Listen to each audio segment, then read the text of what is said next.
Hello friends, आज हम लोग डिस्कस करेंगे फजान रूल के बारे में। तो चलिए वीडियो स्टार्ट करते हैं। फजान्स रूल करता क्या है? आयनिक बॉन्ड में कोवैलेंट बॉन्ड का प्रिडिक्शन करता है। फजान्स रूल आयनिक बॉन्ड में कोवैलेंट बॉन्ड का प्रिडिक्शन करता है। कोई भी बॉन्ड जो है प्योरली आयनिक नहीं होता है और ना ही प्योरली कोवैलेंट होता है। सबसे पहले हम टर्म एक आता है पोलराइजेशन, उसको देख लेंगे। पोलराइजेशन होता क्या है?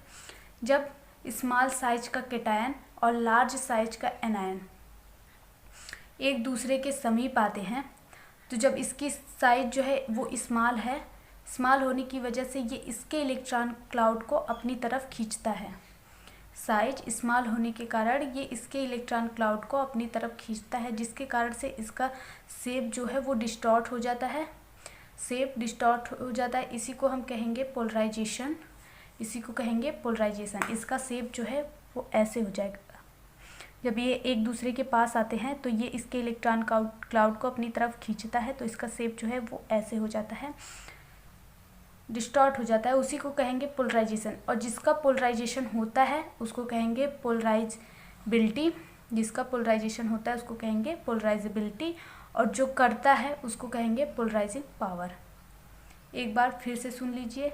जब एक स्मॉल साइज का कैटायन और लार्ज साइज का एनायन एक दूसरे के समीप आते हैं, तो ये जो है स्मॉल साइज होने की वजह से इसके इलेक्ट्रॉन क्लाउड को अपनी तरफ खींचता है, जिसकी वजह से इसका शेप जो है वो डिस्टॉर्ट हो जाता है। इसी को हम क्या कहेंगे? पोलराइजेशन कहते हैं। जिसका पोलराइजेशन होता है उसको कहेंगे पोलराइजेबिलिटी, और जो पोलराइज करता है उसको कहेंगे पोलराइजिंग पावर। डिफिनीशन देख लेते हैं। द अट्रैक्शन और distortion of electron cloud of anion towards cation is called polarization. वही लिखा गया है कि एनायन का इलेक्ट्रॉन क्लाउड जो है कैटायन के साइड में जाने लगता है, उसी को क्या कहेंगे? पोलराइजेशन कहते हैं। अब देखेंगे फजान्स रूल के बारे में। फजान्स रूल क्या कहता है? जब कैटायन की साइज जो है वो स्मॉल होगी और एनायन की साइज जो होगी वो बड़ी होगी, और कैटायन और एनायन पे ज़्यादा चार्ज होंगे, तब कोवैलेंट बॉन्ड बेटर बनता है। फिर से सुनिए। फजान्स रूल कहता है जब कैटायन की साइज छोटी होगी और एनायन की साइज जो है बड़ी होगी, कैटायन और एनायन पे चार्ज ज़्यादा होंगे, तब कोवैलेंट बॉन्ड जो है वो बेटर बनता है। डिफिनीशन देखिए। Small cation, bigger anion and high charge on cation or anion from better covalent bond। अब देखते हैं यहाँ पे कैटायन और एनायन साइज क्या होगी कैटायन की साइज स्मॉल होगी और एनायन की साइज लार्ज होगी। चार्ज क्या होगा? चार्ज जो है कैटायन पे भी हाई होना चाहिए और एनायन पे भी हाई होना चाहिए। अब चलिए इसको हम एग्जाम्पल से समझ लेते हैं। अब हम यहाँ पे कंपेयर कराएंगे पोलराइजिंग पावर का। तो यहाँ पे एग्जाम्पल आपको दिया है Li+ का और Na+ का। तो हम साइज़ देखते हैं। साइज जो है Li+ का जो है वो स्मॉल होता है और Na+ का साइज जो होता है वो Li से ज़्यादा होता है। तो कैटायन की साइज क्या होनी चाहिए? स्मॉल होनी चाहिए। जब कैटायन की साइज छोटी होगी तब पोलराइजिंग पावर उसकी ज़्यादा होगी, तो इसकी पोलराइजिंग पावर ज़्यादा होगी। अब सेकेंड एग्जांपल देखेंगे Li+ Be2+ का और Ar2+ का। तो इसमें क्या होता है? पोलराइजिंग पावर हम साइज जो है चार्ज पे डोमिनेट करता है। अगर साइज भी छोटी है और चार्ज उस पर कम है और दूसरा कोई है उसकी साइज बड़ी है लेकिन चार्ज उस पर ज़्यादा है, तो बड़े वाले का पोलराइजिंग पावर जो है वो ज़्यादा होगा। यहाँ पे देखिए साइज़ तो Li की छोटी है लेकिन इस पर चार्ज कम है, और यहाँ पे साइज बड़ी है लेकिन चार्ज ज़्यादा है, तो पोलराइजिंग पावर इसकी ज़्यादा होगी। Li3+ की ज़्यादा होगी पोलराइजिंग पावर। अब हम कंपेयर कराएंगे पोलराइजेबिलिटी की। तो एग्जांपल है Br- और I- का। तो पोलराइजेबिलिटी में हम देखते थे जिसकी साइज़ बड़ी होती थी उसकी पोलराइजेबिलिटी ज़्यादा होती थी। तो पोलराइजेबिलिटी में यहाँ पे देखिए I की साइज जो है Br से बड़ी होती है, तो इसकी पोलराइजेबिलिटी ज़्यादा होगी। और चार्ज का केस तो सेम ही होता है, जिस पे चार्ज ज़्यादा होगा उसकी पोलराइजेबिलिटी ज़्यादा होगी। चार्ज जो है साइज पे डोमिनेट करता है, तो यहाँ पे इसकी जो है पोलराइजेबिलिटी ज़्यादा होगी, फिर इसकी होगी। आई होप ये एग्जांपल आपको समझ में आ गया होगा। यहाँ पे देखिए कंपेयर क्या करवा रहे हैं हम, कोवेलेंट कैरेक्टर का। कोवेलेंट कैरेक्टर किस में ज़्यादा होगा। यहाँ पे देखिए एनायन तो सेम है, Cl Cl Cl, तो एनायन से हमको कोई फ़र्क नहीं पड़ेगा। कैटायन का देखेंगे, कैटायन में यहाँ पे Li+ है, Na+ है, K+ है। तो Li+ जो है उसकी साइज जो है वो छोटी होती है, सोडियम की साइज Li से बड़ी होती है। तो जिसकी साइज जितनी छोटी होगी उसमें कोवेलेंट कैरेक्टर उतना ज़्यादा होगा। कोवेलेंट कैरेक्टर इसमें सबसे ज़्यादा होगा, फिर इसमें होगा, because of size.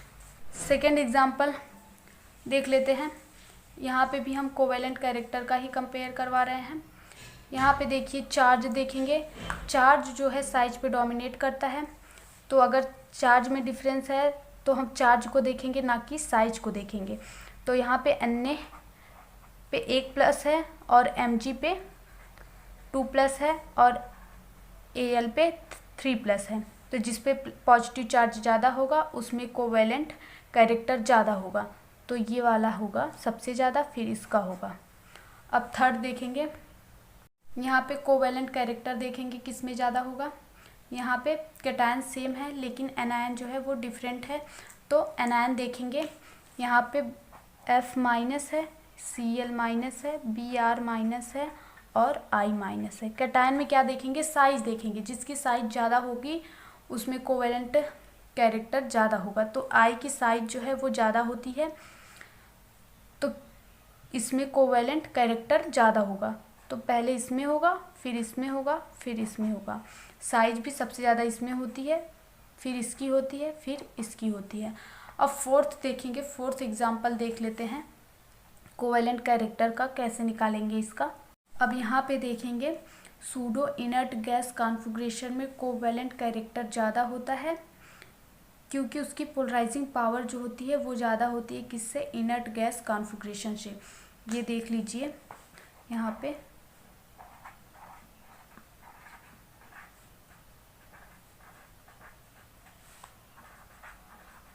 Pseudo inert gas configuration की पोलराइजिंग पावर ज़्यादा होती है। तो पोलराइजिंग पावर जब ज़्यादा होगी ना, तब उसमें कोवेलेंट कैरेक्टर भी ज़्यादा होगा। अब ये देखेंगे सूडो इनर्ट गैस कॉन्फ़िगरेशन होता क्या है। इनर्ट गैस कॉन्फ़िगरेशन और प्लस में क्या होगा, D10, डी ऑर्बिटल में 10 इलेक्ट्रॉन होने चाहिए, डी ऑर्बिटल में 10 इलेक्ट्रॉन होने चाहिए। 1 मिनट, लगता है दिखा नहीं आप लोगों को। यहाँ पे देख लीजिए सूडो इनर्ट गैस कॉन्फ़िगरेशन जो होता है वो ज़्यादा होता है इनर्ट गैस कॉन्फ़िगरेशन से। और सूडो इनर्ट गैस कॉन्फ़िगरेशन क्या होता है, inert gas plus D10, D orbital में 10 इलेक्ट्रॉन होने चाहिए, उसी को क्या कहेंगे, सूडो इनर्ट गैस कॉन्फ़िगरेशन। अब इसका हम कॉन्फ़िगरेशन कर लेते हैं। यहाँ पे U+ है, इसका इलेक्ट्रॉनिक कॉन्फ़िगरेशन होता है आर्गन और 3D10 4s1। यहाँ पे प्लस चार्ज है तो S से हम 1 इलेक्ट्रॉन निकाल देंगे। तो ये क्या हो जाएगा, S से जब 1 इलेक्ट्रॉन निकालेंगे 3D10 हो जाएगा और S में कोई इलेक्ट्रॉन नहीं होगा, तो इसे ना लिखे तो ही अच्छा है।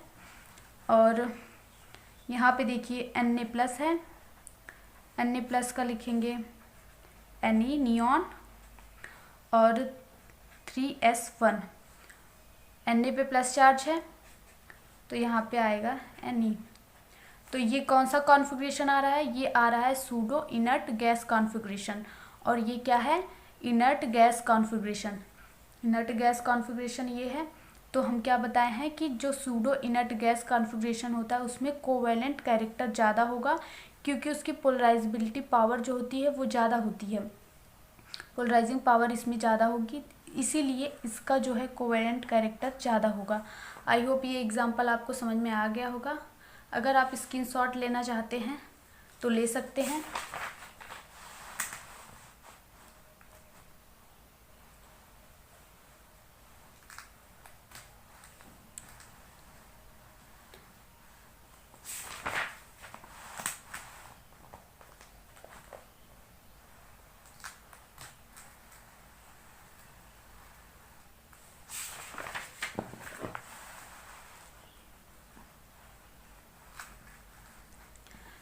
Thank you for watching this video. Video अच्छी लगी हो तो लाइक करिए, चैनल पर नए हैं तो चैनल को सब्सक्राइब कर लीजिए।